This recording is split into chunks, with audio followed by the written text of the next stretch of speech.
haciendo eco a las palabras de nuestro amante Salvador, Yahshua HaMashiach, cuando dijo: «He aquí yo vengo pronto». Las evidencias, queridos hermanos, nos muestran que el Mashiach regresa pronto, pero pareciera ser, queridos hermanos, que no estamos tan preocupados como los primeros discípulos. No estamos cumpliendo con la parte que nos toca. Yahshua HaMashiach, nuestro Salvador, puso un pueblo especial, con una misión especial. Así como en el Pentecostés los 120 hicieron que el Espíritu Santo, el Ruach HaKodesh, fuera derramado, Yahweh espera que la Kehilá del tiempo del fin sea la que catapulte la llegada del Ruach HaKodesh, la lluvia tardía. La lluvia temprana tiene el objetivo de hacer que la semilla germine y lleve frutos y empiece a crecer. Y la lluvia tardía tiene la misión de hacer que aquel fruto madure, que se alcance a cumplir con la misión de ser predicado el Evangelio en todo el mundo. En el libro de Hechos, capítulo 2, nos presenta un pueblo especial, que porque era especial recibió la bendición de parte de Yahweh. Pero ese pueblo salió y predicó, y como conformaron lo que es el pueblo de Yahweh, la lluvia temprana. Y la lluvia temprana va a dar inicio al fuerte pregón. Y la restitución vendrá cuando venga el arrepentimiento. Si el pueblo de Yahweh se aparta de los pecados, si vuelve de todo corazón, si nos olvidamos de las cosas que han hecho mal, si automáticamente se dejan las cosas que se están haciendo mal y nos volvemos a Yahweh en forma sincera de corazón, Yahweh se va a volver a cada uno de nosotros, porque Él va a derramar sobre cada uno de nosotros bendiciones. Y sin duda alguna, el Ruach HaKodesh nos va a ayudar y vamos a cumplir con nuestra misión. Somos las vírgenes. Cuando hablamos nosotros de los 144.000, vimos que ellos eran vírgenes. Nosotros tenemos la misión que las vírgenes tenían de iluminar los últimos metros del esposo a la casa del novio. Así como las mujeres tenían que salir a iluminar el camino del esposo, recuerden que cuando se asomaba a la novia a la ventana podía ver al novio acercándose a la casa. También nosotros tenemos que salir con nuestras lámparas llenas de aceite, una doble porción, queridos hermanos. Por eso nosotros necesitamos las dos lluvias, la lluvia temprana y la lluvia tardía, porque por medio de ese aceite nosotros podremos cumplir nuestra misión de iluminar los últimos metros y cumpliendo con la parte que a cada uno de nosotros nos toca. Pero sabemos que no lo vamos a hacer por las buenas, hermanos. Nosotros ya hablamos que las profecías son condicionales. Puede hacer que la Kehilá se arrepienta, y si nosotros nos volvemos a Yahweh de todo corazón, un grupo podría hacer que el Ruach HaKodesh regresara. Pero yo hace rato ya que dejé de intentarlo. ¿Saben que alguna vez lo intenté? Pero entonces al intentarlo, hermanos, me di cuenta que desgraciadamente el sistema en el que estamos nosotros es como un tren que se metió una vía y va a toda velocidad, viajando a una velocidad increíble. Mira, si un morejo, un roe, un pastor de pronto quiere hacer las cosas de una manera distinta, como ya las hemos hecho, ¿qué es lo que se necesita? Se requiere un aposento alto. Se requiere que la Kehilá se comprometa, que se pongan a trabajar en abandonar los deseos de supremacía, el amor al mundo, los deseos de pecado. Y una vez que logran eso, el Ruach HaKodesh va a ser derramado sobre ese grupo. Pero no hay nada más que Satanás tema que un grupo de personas que haga eso. Satanás se va a hacer guerra contra ese grupo de personas. Cuando una persona se pone a hacer eso, inmediatamente se le empiezan a levantar problemas dentro de la Kehilá. Ahí están todos los elementos que Satanás tiene guardados. Para eso está la parábola del trigo y la cizaña, en el cual dice que en un campo estaban creciendo juntamente con el trigo crecía la cizaña. Dentro de la Kehilá nosotros tenemos trigo y tenemos cizaña, y van a estar hasta el tiempo de la siega. Evidentemente esa cizaña comienza a levantarse para traer la división dentro de la Kehilá y evitar que esa unidad venga. Y por si fuera poco, en las altas esferas, esos dirigentes, gente buena, pero hay gente que también está ahí, no porque Yahweh quiera, sino porque Satanás les permite que esté ahí. Y automáticamente comienzan a hacer guerra por todos lados. A ese moreja, a ese roe lo cambian y se van para otro lugar. Y en el otro lugar empiezan a tener exactamente el mismo conflicto y vuelven a llegar a lo mismo. Nosotros nos hemos puesto en un tren que ya no va a minorar la velocidad. Va a llegar el momento en que nos vamos a estrellar. Va a llegar el momento en que tiene que venir la crisis de la que hemos hablado. La crisis que va a ser la oportunidad para Yahweh. Y esa crisis va a traer a la Kehilá al estado necesario para que sea derramada la lluvia tardía. Porque, queridos hermanos, recuerden que al empezar la crisis, al empezar lo que se llama el tiempo de angustia, fuimos henchidos del Ruach HaKodesh, del Espíritu Santo. Y ese tiempo de angustia no lo confundan con el tiempo de angustia de Jacob. Hay dos tiempos de angustia. Un tiempo de angustia que es cuando se acaba la gracia, y el otro es cuando después que se acaba la gracia. A este tiempo nosotros le llamamos el pequeño tiempo de angustia o el tiempo de angustia previo, porque al empezar, recuerden, cuando empieza la angustia, fuimos henchidos del poder del Espíritu Santo, cuando salimos a proclamar más plenamente la verdad del Shabbat. Esto va a enfurecer a las demás iglesias, y entonces los escogidos de Yahweh, comprendiendo claramente que poseíamos la verdad, salieron y sufrieron, ¿qué cosa? La persecución con nosotros. Hoy en día, tal vez a los jóvenes no les importa estar viendo la televisión en Shabbat, tal vez a ti no te importa mucho el hacer alguna alguna cosa que no debes de hacer el sábado. Tal vez no te importa mucho ver alguna película de televisión que no debes ver. Tal vez no te importa mucho decir una mala palabra, decir una maldición, o tener malos pensamientos, hacer cosas que hacemos regularmente. A fin de cuentas todo el mundo las hace, decimos. Tal vez no nos importa, pero en el momento en que tú te alejas de Yahweh, difícilmente Él te va a dar la ayuda que tú necesitas. Y en ese momento sí te importan los pecados, sí te importan las cosas que te alejan de Yahweh, sí te importan las cosas que el Todopoderoso te puede entregar y que entienda su mano de poder para salvarte. ¿Por qué? Porque está tu vida de por medio, está lo que amas, algo que necesitas, está de por medio.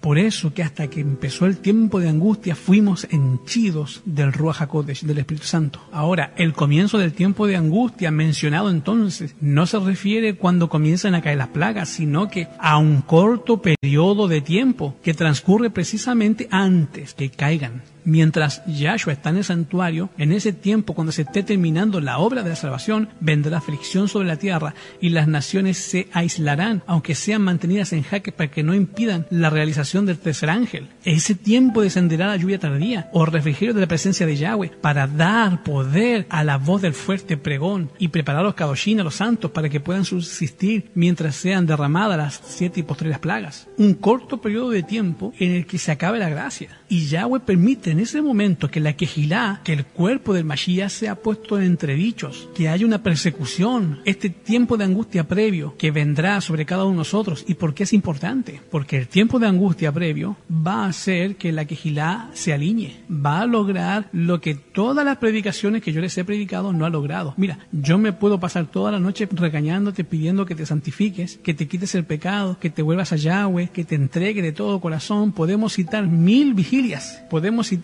muchas semanas de oración, traer a los mejores predicadores del mundo, y los hermanos, la Kehilá no va a cumplir con su misión. Algunos de ustedes dirán, pero usted tiene poca fe. Pues sí, tengo poca fe en los seres humanos. Tengo fe en Yahweh, pero tengo muy poca fe en los seres humanos. Me conozco a mí mismo y conozco a mi gente, y sé que desgraciadamente los seres humanos vamos a tener que ir a hacer nuestro trabajo por las malas. No lo vamos a hacer por las buenas. Yahweh Baruch Hashem va a tener que sacarse el cinto, y bajo amenazas es que vamos a empezar a trabajar. Y eso es exactamente lo que va a ocurrir. Ese periodo de tiempo de angustia, Yahweh va a permitir que venga sobre nosotros. La angustia, queridos hermanos, esa angustia terrible, previa. Y es importante, ¿por qué? Porque ese tiempo de angustia hace que la Kehilá se ponga las pilas, hace que los hermanos reaccionen, que caigan de rodillas, que por fin se aparten del pecado, hace que los hermanos por fin se quiten los estorbos, hace que los hermanos se purifiquen, y entonces va a ser derramada la lluvia, la famosa lluvia tardía, la lluvia que necesitamos para que el trigo, para que el grano madure, la lluvia que nosotros necesitamos para que se termine la obra de la predicación en todo el mundo. Ya comenzamos con la lluvia temprana que inició la predicación del Evangelio, y en este momento los que siguen al Mashiach están siendo reconocidos por una gran parte del mundo. Para eso necesitamos la lluvia tardía, y la lluvia tardía logra eso, que sea conocido en todo el mundo por testimonio a todos los gentiles, entonces pueda desatarse los eventos finales. Y ahí está, hermanos, eso va a ocurrir. Vamos a analizar este tiempo de angustia. ¿Qué es lo que ocurre? ¿Qué es lo que pasa? Las Sagradas Escrituras nos dicen una serie de cosas que van a ocurrir en ese tiempo de angustia. Ahora, yo le tengo más miedo al tiempo de angustia previo que al tiempo de angustia de Jacob. Aunque el tiempo de angustia de Jacob es un tiempo que cual nunca fue ni habrá. Aquellos días no fuesen acortados, ninguna carne se salvaría. Yo le tengo más miedo al tiempo de angustia previo que al tiempo de angustia de Jacob. Y les voy a decir por qué, hermanos. Porque el tiempo de angustia previo tiene la función de crisol, tiene la función de quitarnos todos los defectos y hacer que el pueblo de Yahweh llegue a un estado que no llegaría si no pasara por el crisol. Y entre más defectos tenga el oro, más tiempo tiene que pasar en el crisol. ¿Están de acuerdo conmigo? Y yo, como tengo muchos defectos, le tengo mucho miedo al tiempo de angustia. ¿Por qué? Porque hay muchas cosas que yo tengo que dejar, que tengo que renunciar hacia ellas. Y lo mismo te debe pasar a ti. Entre más cosas que tengas que dejar, más tiempo vas a tener que pasar por el crisol. Porque Yahweh tiene que preparar un pueblo para que esté listo para el tiempo del fin. Y para eso, nosotros debemos de tener la semejanza con el carácter del Mashiach. Y estamos muy lejos de eso, hermanos. Pero mira, vamos a ver un poco del análisis de lo que dice el profeta Daniel, capítulo 11, 30-35. Al hablar de este periodo, el profeta Daniel dice, porque vendrán contra el rey del norte este rey del norte es Estados Unidos, ese país, y va a ir contra ese país algo que le llaman naves de Chidín o naves de Chipre. Déjame explicarte qué cosas son las naves de Chipre para que ustedes entiendan. Chipre es una isla. Si tú tomas un mapa vas a darte cuenta que hay una isla entre Europa y África, exactamente donde está el Medio Oriente, y un poquito más adelante está Chipre. Toda esa zona es conocida como Chipre. Y Chipre en ese tiempo era conocida como una isla comercial. ¿Qué es lo que hacían? Todos los que venían de Europa, los barcos que venían de Europa, barcos mercantes, traían sus mercancías y las depositaban ahí en Chipre. Igual los barcos que venían de África, de Egipto, de las partes bajas, llegaban a Chipre y ahí depositaban sus mercancías y compraban las mercancías que habían dejado los barcos que venían del norte. Y así los del norte depositaban sus mercancías y compraban lo que habían dejado los del sur, o sea, los del centro. ¿Cómo le llamamos a un lugar donde vienen todas las personas de hacer transacciones comerciales? Se le llama World Trade Center, exactamente, centro del comercio mundial. Ahora, es bien interesante que el libro de Daniel te dice que va a haber una crisis. Las naves comerciales o el comercio mundial va a venir contra el último rey del norte, que es Estados Unidos. Así lo dice. Vendrán contra él las naves comerciales de Chipre. O sea, que Estados Unidos va a caer en una crisis financiera. Eso es lo que le está diciendo. Y creo que en ese momento están en crisis financiera. Ahora, ¿qué otra cosa está sucediendo en Chipre? Mira, últimamente en Chipre hubo una reunión ecuménica. ¿Usted sabe lo que es una reunión ecuménica? Les voy a poner el audio para que ustedes lo escuchen, si no van a decir después, ya se la está inventando. Mira, vamos a escuchar.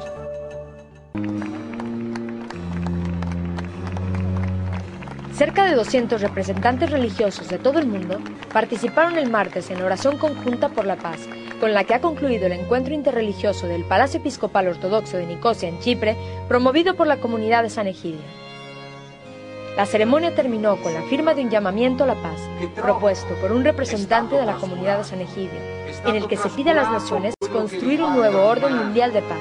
Quello che riguarda lo spirito. Asistimos a un momento difícil de la historia, a causa de la crisis económica que amenaza al mundo y que ha deshecho tantas seguridades. Muchos ven el futuro con pesimismo, y si los ricos no les ayudan, un gran mundo de pobres pagará un duro precio por esta crisis. No es momento para cerrarse en pesimismos, advierte el mensaje. ¿Vieron de lo que estaban hablando? ¿Por qué es necesario unirse? Lo que ellos dijeron en Chipre es que la razón por la que hay que unirse es porque el mundo entero está cayendo en una crisis económica y que muchos pobres van a pagar por eso. Y que es necesario que esos 200 líderes religiosos de diferentes religiones empiecen a olvidarse de las diferencias, porque el mundo va a necesitar apoyo financiero muy pronto. Interesante el mensaje de Chipre. ¿Y qué dice el libro de Daniel capítulo 11? Vendrán contra él naves de Chipre. Comercio, ecumenismo van de la mano. Y luego, y se desanimará. Sucede que para esos versículos, si tú lees los versículos anteriores, te vas a dar cuenta que el rey del norte está en una guerra con un rey del Mediterráneo. En este momento, ¿qué crees que está haciendo Estados Unidos? Y viene contra él una crisis comercial. Y eso hace que se desanime, se desalienta. Ya no tiene fuerzas para seguir, pero se desanima. Y entonces regresa de la guerra. Volverá y se enfurecerá contra el pacto santo, o sea, le agarra mala a los que siguen a Yahweh, al contrario de lo que Yahweh enseña en sus escrituras, que la respuesta a los problemas es volverse a Yahweh, pero ellos se van contra Yahweh. Le pasa lo que a Caín, cuando Yahweh le pide que ofrezca un sacrificio, y ofreció un sacrificio completamente diferente, y Caín se enoja con Yahweh, y dice, ¿por qué te enojas? Si hubieras hecho bien, serías ensalzado, pero ahora, ¿por qué te has enojado? El pecado está a las puertas. Bueno, se enojan con Yahweh, se van contra el pacto santo, el pacto Kadosh, entonces dice, volverá a su tierra,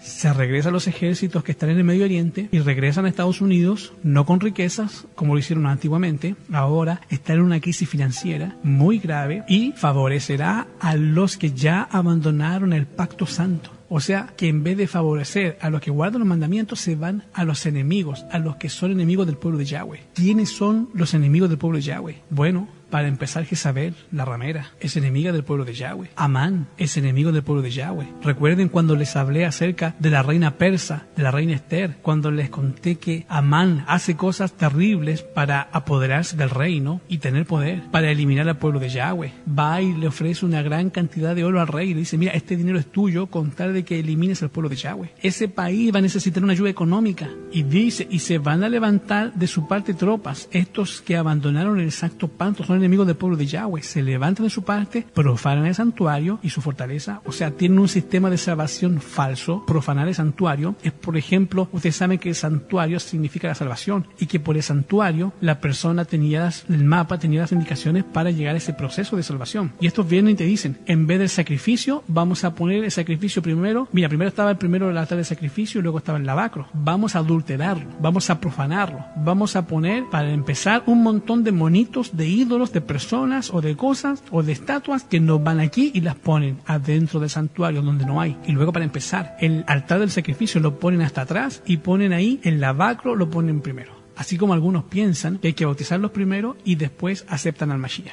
Eso es profanar el santuario, porque el santuario te ponía primero el altar, dando a entender que primero aceptas al Mashiach y luego te bautizas. Así dice Marcos 16:16, el que creyere y fuese bautizado será salvo. Pero no, esto primero lo bautizan de bebé porque hay que asegurarlo y luego crees en el Mashiach. Y a lo mejor si no crees no importa ya, ¿qué interesa? Ya estás anotado. Por eso dice ahí, profanan el santuario y luego o quitan el continuum. La palabra perpetuo sacrificio no es la original, no tiene que estar ahí. Y establecerá la abominación del asolamiento. Pone la ley dominical, con halagos harán caer y apostatar a los que obran inicuamente ese pacto, pero el pueblo que conoce a su Elohim se mostrará fuerte. Y ahí está lo que llamamos nosotros el tiempo de angustia. Pero sin embargo, durante muchos días caerán a espada y a fuego, en cautiverio y despojo. Cuando caigan recibirán poca ayuda y muchos se ayudarán y se unirán a ellos hipócritamente. También los entendidos caerán y han de ser refinados, purificados y emblanquecidos hasta el tiempo del fin, porque aún para esto hay tiempo. Y para este tiempo hay un plazo. Ahí te habla de muerte, te habla de aflicción, te habla de mártires, a espada, a fuego, en cautiverio. Cuando te vas al libro de Matillahu, capítulo 24, del 8 al 16, el Mashiach también dice que antes que se acabe la predicación del Evangelio hay una persecución. También la hay. Mira lo que él dice. Todo esto es el comienzo de los dolores, el tiempo de la aflicción. ¿Cómo comienza? Entonces algo va a ocurrir, algo va a suceder, una crisis va a venir al mundo que va a hacer que los gobernantes del mundo estén dispuestos a vender algo a cambio de dinero. Hay una crisis y te van a vender, alguien te va a vender y te van a entregar, hermano. ¿Qué fue lo que hizo Judas para obtener 30 piezas de plata? ¿Qué hizo? Entregó al Mashiach. ¿Qué fue lo que hicieron los hermanos de José para tener un poquito de dinero? Pues lo entregaron, lo vendieron. Y ahí dice, entonces algo va a ocurrir. Alguien necesitaba dinero, os entregarán para ser atribulado. Ahí es donde empieza la persecución para el pueblo de Yahweh. Y eso va a ocurrir porque ese país no está dispuesto a perder su nivel económico. No está dispuesto a pagar el aire acondicionado. No está dispuesto a entrar en una recesión económica. No está dispuesto a no tener dinero para ponerle gasolina a su carro. No está dispuesto. Algo tiene que hacer. Entonces el enemigo del pueblo de Yahweh dice, ok, yo te doy el dinero para que tú salgas del atolladero en el cual te encuentras, pero a cambio de que tú me quites de la ley ciertas leyes y me publiques estas leyes, y ellos saben que esas leyes son específicamente para destruir al pueblo de Yahweh. Os entregarán para ser atribulados y os matarán. ¿Qué dijo el Mashiach que no van a hacer? Nos matarán y seréis aborrecidos por todas las naciones. ¿A causa de qué? De mi nombre. ¿Cuál es la causal que van a ser aborrecidos? Porque son altos, flacos, delgados, gorditos. ¿Por eso? No. Dice que serán aborrecidos por causa de su nombre. ¿Cuál es su nombre? Su nombre es Yahweh, su hijo, Yahshua. Algunos dirán, ay, pero esto ya ocurrió. Hermano, no ha ocurrido. Mira la persecución tal cual como la describe el Mashiach. Seréis aborrecidos. ¿De qué cosa? ¿Qué es lo que dice esa palabra? Todas las naciones. Tú dime, hermano, una sola persecución que haya sido en la historia mundial. No ha habido ninguna persecución mundial. No ha habido una sola persecución en que todos los países de la tierra aborrezcan al pueblo de Yahweh. Ninguna. Nunca ha existido una persecución mundial contra el pueblo de Yahweh. Pero el Mashiach está prediciendo una. Él dijo, va a haber una en la que todas las naciones te van a aborrecer por causa de mi nombre. ¿Y qué va a ocurrir? Muchos van a tropezar entonces y caerán y se traicionarán unos a otros y unos a otros se odiarán, se levantarán falsos profetas y debido a la iniquidad el amor de muchos se enfriará. Pero el que persevera hasta el fin, el que pase por esa prueba, ¿qué va a pasar con él? Va a ser salvo porque se va a consagrar. Y estamos viendo que el profeta Daniel lo predice, te van a entregar, vas a ser muerto, algunos van a caer al cuchillo para que sean purgados. Todo eso tiene que ocurrir, esa persecución tiene que venir para que sean purgados. Y luego vemos al Mashiach que te dice claramente, todos estos van a caer, van a ser muertos, los van a matar, seréis odiados por todas las naciones, te van a traicionar, pero el que persevera hasta el fin, ese será salvo, ese se va a consagrar. ¿Y cuál va a ser el resultado? Que va a tener el carácter del Mashiach, porque recordemos que al empezar el tiempo de angustia, ¿qué ocurrió? Fuimos henchidos del Espíritu Santo, de ese Ruach HaKodesh, y ahí es cuando viene el Ruach HaKodesh, nuestro amante Salvador, Yahshua HaMashiach, y nos reviste de poder. ¿Y qué ocurre? Y será predicado el Evangelio del Reino por testimonio a todas las naciones, entonces vendrá el fin. Entonces viene la abominación del asolamiento, que fue la misma que leyó el profeta Daniel, viene la famosa ley dominical, pero ¿hasta cuándo viene? La ley dominical viene hasta después de la persecución previa. ¿Cuántas veces nosotros hemos estado hablando y hemos estado escuchando, ya viene la ley dominical? Pero hermano, primero viene la persecución previa. ¿Para qué sirve la ley dominical? De acuerdo al libro de Mateo 24, la ley dominical es la abominación del asolamiento. Solamente sirve para que el que esté en Judea, ¿qué debe hacer? ¿Huya qué? A los montes. Es la señal para salir corriendo, para huir. Nada más que para eso sirve. Lo mismo encontramos nosotros en el libro de Apocalipsis, que también te habla de una persecución. Cuando estén terminando de dar su testimonio, ya terminamos de dar testimonio, hermanos. No, todavía no terminamos, porque Mateo nos dice, y será predicado el Evangelio del Reino por testimonio a todas las naciones. Y entonces, ¿qué va a venir? El fin. Y ahí te dice, cuando ellos estén terminando, esa palabra hayan, no es estén terminando. Cuando den el testimonio, la bestia que sube del abismo hará guerras contra ellos y los vencerá. ¿Y qué va a hacer? Los va a matar. Esa es la famosa persecución de la que yo te hablo, que va a haber muertos, va a haber mártires. Yahweh va a permitir que nos pongan la mano encima. Y cuando nos veamos en esa crisis, queridos hermanos, entonces el pueblo de Yahweh se va a santificar. Va a hacer lo que no hacemos en tiempo de paz, lo vamos a hacer en tiempo de persecución, con mucho peligro en nuestras vidas. Y ahí están, sus cadáveres yacerán en esa ciudad que se llama Sodoma y Egipto. Y te presenta un periodo de tiempo de 3 días y medio, que son 3 años y medio. 3 años y medio son aproximadamente 1560 días. Eso va a permitir que se encienda la lluvia tardía. Cuando yo me voy entonces a hablar de ese tiempo de angustia, encuentro que ese tiempo de angustia, ¿qué cosas va a traer para nosotros? Porque ese tiempo va a venir, a menos que el cuerpo del Mashiach se regrese a Yahweh. Entonces puede ser que no venga esa destrucción, porque fíjense que las profecías son condicionales. Así como se presentó Jonás delante de Nínive, diciendo, de aquí a 40 días ustedes serán todos destruidos, y el pueblo se arrepintió y no vino la destrucción. Si el pueblo de Yahweh se arrepiente, se vuelve a Yahweh de todo corazón, y nos arrodillamos, nos sacamos el pecado, y si mi pueblo que mi nombre invoca se aparta del mal contrito de corazón, entonces el cielo oirá su voz. Yahweh derramará de su Espíritu Santo si lo hacemos. Pero hermanos, la verdad, no lo vamos a hacer.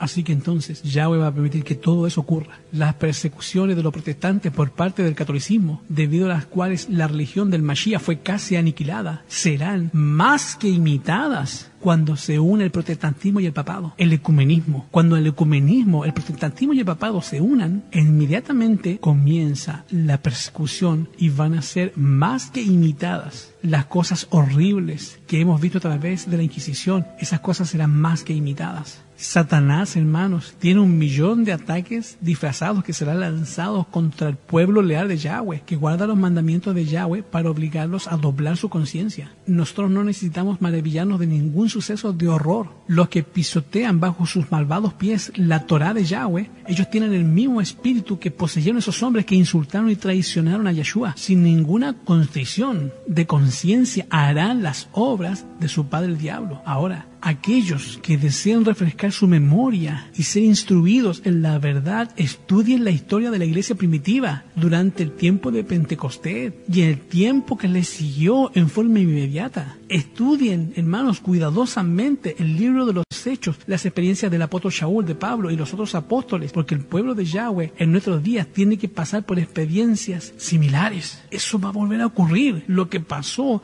después del Pentecostés de Shavuot, acuérdense lo que sucedió, se activaron, vamos a decirlo así, las autoridades judías y comenzaron a meter a los apóstoles a la cárcel. Después de que vino el derramamiento de la lluvia tardía, fue que le cortaron la cabeza a Santiago.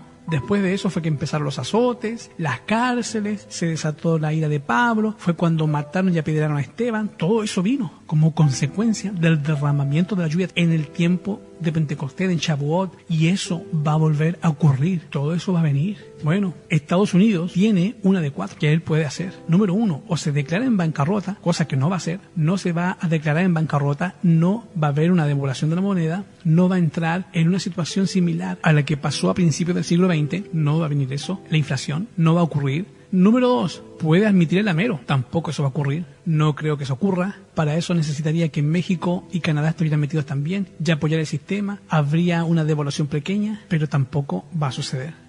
Y tenemos otras dos. La siguiente es conseguir otros prestamistas. Ahí es donde entra el papado y las iglesias protestantes, que vienen, dice el libro de Daniel, se levantan tropas de su parte. Él se acuerda de los que ya están en contra de Yahweh, de la Torah de Yahweh, y se levantan esas tropas a sacarlo de esos problemas en los cuales se encuentra. Entonces comienza la persecución. Y mira, y hay una cuarta, arrepentirse y buscar a Yahweh. ¿O qué le parece una cuarta hipócrita? Que este pueblo decida buscar a Yahweh, pero de una manera hipócrita, y que digan, bueno, Yahweh está, y a lo mejor esta iglesia, y escogen una iglesia para que todos se vuelvan a Yahweh, pero es una iglesia falsa. O pide que las demás quejilá, las demás congregaciones se unan en oración y empiezan a buscar oración común. Mira, ya están haciendo oración común. ¿Quién está buscando que haya unidad en las quejilá, en las iglesias? No somos los protestantes. ¿Quiénes son? Mira, vamos a escuchar esta entrevista que le hicieron a este señor, a Benedicto XVI. Bien, vamos a hablar brevemente del ecumenismo, que también es otro de los grandes temas actuales. Para algunos, los dogmas de la Iglesia Católica son un impedimento para una apertura, para una unión de los cristianos. ¿Usted cómo ve este aspecto? In un certo senso è vero, perché i dogmi non sono così facili. En cierto sentido es verdad, porque los dogmas no son fáciles de aceptar, y el mundo nacido de la Reforma del siglo XV comparte solo una parte de nuestros dogmas, mientras se siente obstaculizado por otros. Sin embargo, la solución no es abolir los dogmas, porque no se puede abolir la verdad que nos enseña el camino que hay que seguir y que es el hilo que mantiene la unidad de la Iglesia. Es muy importante tener una identidad que no depende de la opinión de la mayoría, que mañana puede pensar lo contrario de lo que opina hoy, porque la verdad que nos precede nace de la verdad del Espíritu Santo. A propósito de esto, recuerdo lo que me escribió un gran ecumenista suizo reformado hace unos días. Decía que para recorrer el camino ecuménico sería necesario conocer la identidad reformada. Pero, ¿dónde está esa identidad? Es necesario primero saber claramente quiénes somos, para luego tratar de llegar a la unidad. Creo que una identidad profunda y clara no puede ser arbitraria, solo puede ser resultado de la revelación, que confiere claridad al diálogo y proporciona la apertura necesaria para adherirse a la verdad. Che non è arbitraria, ma risulta dalla rivelazione stessa, dà anche chiarezza nel dialogo e da apertura proprio per unirsi nella verità. Escucharon lo que dijo, pero miren, déjenme explicar lo que es a grandes rasgos, porque es increíble que después de que ustedes lo escuchan hay que explicarlo, porque lo dicen tan complicado. Se intoxican con la exuberancia de su verbosidad. Básicamente dijo que los protestantes y los católicos no se pueden unir, porque los católicos tienen dogmas, y muchos de esos dogmas los protestantes no están dispuestos a aceptarlos. Dice que actualmente casi la mitad de los dogmas los protestantes no lo aceptan, pero él dice que el camino para encontrar la unidad a través de la Iglesia Católica entre los protestantes y los católicos no está en que la Iglesia elimine los dogmas, sino que los protestantes crezcan, porque la misma culturización, la misma sociedad los va a hacer cambiar y los va moldando al tiempo de que se van pareciendo tanto a la Iglesia que ni siquiera ellos mismos se dan cuenta de que ya son la misma Iglesia. O sea, lo que él está diciendo, la Iglesia Católica no va a cambiar, los que van a cambiar son ustedes. Y la Iglesia Protestante va a cambiar, de hecho ya lo está haciendo, y se va a transformar prácticamente en una Iglesia Católica más. Y no van a tener ninguna razón en las cuales no puedan unirse. Eso es básicamente lo que él está diciendo. Pero él dice que es la obra del Espíritu Santo el que va a trabajar en las mentes humanas. Mira, escucha. Con la celebración eucarística en la Iglesia Católica de la Santa Cruz de Nicosia, presidida por el cardenal cardenal Leonardo Sandri, prefecto de la Congregación para las Iglesias Orientales, se abrió en Chipre el Encuentro Internacional de Oración por la Paz, promovido por la comunidad de San Egidio. El encuentro, que lleva el título La civilización de la paz, religiones y culturas en diálogo, concluirá el martes 18 de noviembre. Asistieron a la misa representantes de las iglesias cristianas y comunidades eclesiales. En su homilía, el cardenal Sandri reafirmó que acogida, paciencia y esperanza son los caminos seguros para cultivar el verdadero talento constituido por las religiones, y recordó que todas las religiones son una extraordinaria fuerza vital para la humanidad, con la condición de que cada una esté siempre abierta a la verdad. Además, el prefecto para las iglesias orientales dijo que el cristianismo es un don para Europa y el mundo, pues tiende al desarrollo de cada hombre y mujer en su vocación histórica eterna. En el encuentro hay más de 200 líderes religiosos de todo el mundo. Y te digo, hermano, que cuando las iglesias principales de Estados Unidos, mira, no todas las principales, a lo mejor no son todas, pero las principales, cuando las iglesias principales de Estados Unidos, uniéndose en puntos comunes de doctrina, influyen sobre el Estado para que impongan los decretos y las instrucciones de ella, entonces la América protestante va a formar una imagen de la jerarquía romana, y la inflexión de penas civiles contra los disidentes será un resultado inevitable. Las Escrituras nos enseñan que el papado reconquistará su perdida supremacía y que volverán a encenderse los fuegos de la persecución mediante las concesiones contemporizadoras. Que fue lo que dijo el Papa hace rato, que el camino para el ecumenismo no está en que nosotros quitemos los dogmas, sino que la misma cultura de hoy, o sea, los contemporáneos, los hagan que se parezcan a nosotros. Ahí está, hermanos. Es el mundo protestante. El mundo protestante al final llegará a ser igual que el catolicismo. En ese tiempo de peligro podremos resistir solamente en la medida que tengamos la verdad y el poder de Yahweh, Baruch Hashem. Necesitamos ese poder, hermanos, porque sabemos que el protestantismo extenderá la mano de camaradería hacia el poder romano. Eso va a ocurrir primero. Primero viene el ecumenismo. Ya vimos que están trabajando en eso. Primero el ecumenismo, luego la famosa ley dominical. Se decreta una ley contra el día de reposo, con el Shabbat, la creación de Yahweh, y será realizada la obra extraña de Yahweh en la tierra. O sea, se acaba la gracia. Pero quiero que tú notes el orden. Primero va a ocurrir el ecumenismo, y el ecumenismo va a traer una persecución contra el pueblo de Yahweh. Y al hablar de la persecución, no es contra los edificios o las instituciones, es contra las personas. Van a intentar que tú abandones tu fe. Vas a ser aborrecido por todas las naciones a causa de tu fe, de tu emunaj.